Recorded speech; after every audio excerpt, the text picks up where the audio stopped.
По реакциите на граѓаните во врска со поплавените подрумски простории на зградите кај централното градско подрачје, зашто пред неколку дена информираше Канал 8, екипи на комуналното јавно претпријатие Водовод веднаш излегоа на терен со цел да се констатира од каде доаѓа водата која што овие жители ги мачи со години.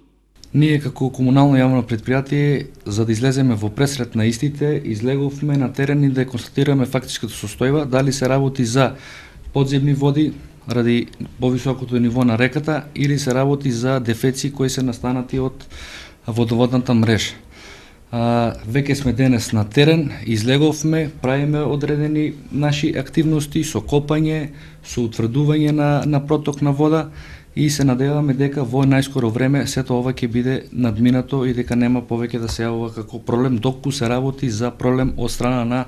водоводна мрежа или што се однесува на КП Водовод Кочани. Инаку, како што веќе информираше Канал 8, при поројни дождови и кога ќе се зголеми нивото на реката, станарите во зградата кај трговскиот центар на улицата Маршал Тито мака мачат со поплавените подрумски простории. Не може да си ги користат подрумите и не можат да си чуваат дрва за огрев, ниту зимница.